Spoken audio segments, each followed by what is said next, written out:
Oui, tu es ton propre problème. C'est pas la faute d'un tel ou d'une telle. Non, c'est toi. On va en parler. Hola todos, tudo bem. T'es perdu? Tu ne sais pas quoi faire? Pars en vacances et bloque tes amis. C'est bon, on a le droit de rigoler. Hein? Qu'est-ce que je te raconte encore? Je sais, tu me juges. Mais avant de me juger, tu connais la casa de YouTube et des Patrick. Donne de la force, like, commente, partage, parce que le but, c'est de bouger le monde ensemble. Alors, je fais un effort. Je te partage de la qualité. Tu fais un effort, tu likes, tu partages et t'en parles autour de toi. Bon, t'es devant cette vidéo parce que t'es perdu. Tu es devant cette vidéo car en ce moment, la vie, elle est un peu dure. Eh bien, sache que ta réponse est dans ton questionnement. Nos réponses sont tellement proches de nous que certaines fois, c'en est effrayant. Si tu es perdu, c'est que tout simplement, tu dois retrouver ton chemin. Ton chemin est tellement important que tu dois te séparer pour un temps des personnes que tu aimes. Oh, tranquille. Je t'ai pas dit de couper les ponts. Laisse-moi finir. Les personnes qui sont dans ton entourage, tu les aimes. Si tu les aimes, c'est qu'elles ont des qualités. Si tu les aimes et qu'elles ont des qualités, il est fort probable que tu aimes ces qualités et que cet amour soit dangereux pour toi. Oui, laisse-moi finir.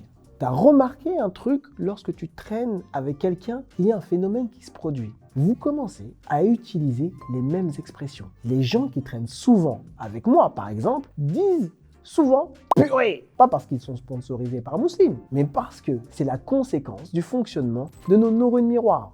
Ils traînent avec moi, ils disent purée. Et ces neurones miroirs ont fait que moi aussi, je tiens cette expression purée de quelqu'un que j'apprécie énormément. Oui, là t'es déçu, j'ai pas de personnalité, qu'est-ce que tu veux que je te dise? Pourquoi je te raconte tout ça? Parce que cet amour qui engendre une mise en action plus accrue de nos neurones miroirs font en sorte qu'à force, j'en oublie qui je suis. J'en oublie mes qualités et mes défauts. Du coup, j'en oublie donc mon chemin. Bien sûr que notre environnement est important, oui, mais il ne doit pas être notre source principale de notre bien-être. Tu sais, je vais te dire un truc sur le bien-être. Là encore, je m'excuse d'avance, je vais être dans l'obligation de briser un de tes rêves. Le bien-être, c'est un combat. Le bien-être, c'est le résultat de la guerre quotidienne face à ton adversaire. Que veut dire adversaire? Allez, tu me suis depuis des années, tu le sais maintenant. Adversaire veut dire la personne dans le versant d'en face. Et cette personne, c'est toi, purée de pommes de terre. Oui, c'est toi. Tu sais, depuis des années que j'accompagne des gens, il y a souvent deux types de personnes que je vois. Il y a les personnes qui me contactent et qui se disent « Je veux que ma vie soit une pub ». Pour du shampoing avec un très gros budget. Et il y a les personnes qui me contactent en mode Batman. Le costume est dark, les lunettes sont dark, les bottes sont dark, l'eau est dark. Et je souffre car c'est mon destin. Tout ça, pourquoi? Parce qu'ils ne s'affrontent pas. Parce que tu ne peux pas me dire honnêtement une phrase comme « J'ai passé une sale journée ». C'est factuellement faux. Dans toutes nos journées, même les plus durs, il y a un ou des moments sympas. Tu ne peux pas dire également « Cette journée était parfaite. Les gens ont tous été gentils. Je n'ai eu aucun problème. J'ai même vu une licorne. » Là encore, c'est factuellement faux. Affronter son adversaire, c'est faire l'effort chaque jour de prendre du recul afin de créer sa propre boussole. Bon, je t'entends. Patrick, t'es gentil, mais je fais comment? Oui, je te connais, tu râles. Je vais te donner un exemple concret et tu vas voir, c'est très simple. Et pour le coup, je vais te montrer que je suis comme toi et je vais me mettre dans la sauce. Je reçois un jour un message Insta d'une amie. Ce message, c'est une vidéo d'un gars, un coach, influenceur, instagrammeur que je trouve vraiment claqué. Dans ce message, il raconte un truc nul et tout d'un coup, qu'est-ce qui se passe dans ma tête? Je me dis, j'espère qu'elle ne me fait pas passer un message avec ce gars claqué. Deuxième chose qui me vient en tête, c'est, elle est sérieuse elle? Troisième chose qui me vient en tête, mais non, tranquille, c'est rien, tout va bien. T'as remarqué un truc?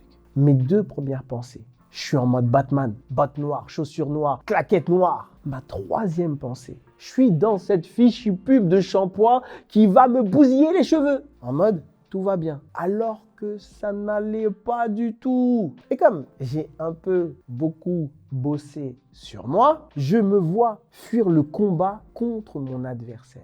Et quand je me rends compte de ça, là, j'y vais en mode réunion de famille avec moi-même. Et je ne fuis pas. Alors, je me pose des questions. Qu'est-ce qui me pique? Et là, viennent deux choses. Un, c'est qu'on puisse m'attribuer des trucs claqués de ce coach Insta. Alors, je me pose la question, est-ce que tu penses sincèrement que tu es ce que dit ce coach? Et là, boum, la réponse est non. Deux, c'est qu'éventuellement, mon ami puisse me faire passer un message à travers ce gars au lieu de me parler directement. Je n'aime pas ça du tout. Et là, je me pose la question, du coup, factuellement, est-ce qu'elle a écrit ça? Et là, encore une fois, la réponse vient et c'est non. Et là, tout de suite, quand je me rends compte de ça, je savais quoi répondre à mon ami. Je lui ai juste écrit, explique-moi, s'il te plaît. Et là, tu vas me dire, c'est tout? Bah oui, c'est tout. Je t'ai dit que c'est très simple. Mais en faisant ça, j'ai fait trois choses. 1. Je sors de l'influence de cette relation amicale dans laquelle je peux interpréter de manière positive ou négative ce message. 2. Je ne suis pas dans l'angélisme du shampoing et du bien-être, ni dans le dark side de Batman. 3. J'affronte mon adversaire, ma peur et je trouve ma réponse. Si tu es perdu dans ta vie, c'est parce qu'à un moment donné, tu vas trop te reposer sur ton entourage. Et donc, ce qu'ils vont dire va trop influer sur l'estime que tu as de toi. Si tu es perdu dans ta vie, c'est que tu n'as pas compris que les blessures ou la trahison de ton entourage est inévitable, car tu leur as confié des choses dont tu as la responsabilité. Et que malheureusement, ça, là, ce que je viens de te dire, c'est pas négociable. Alors deviens ta boussole, affronte ton adversaire. Parce que de toute façon, tu vas pas y échapper. Bon, j'avoue, cette vidéo, elle pique un peu. Mais qui aime bien, épice bien.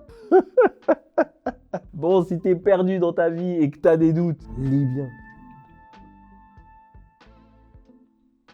Bon, j'avoue que c'était un peu moins cool. Mais je sais que t'as kiffé. Alors like, commente, partage, vole. Range ta Batmobile. Ciao.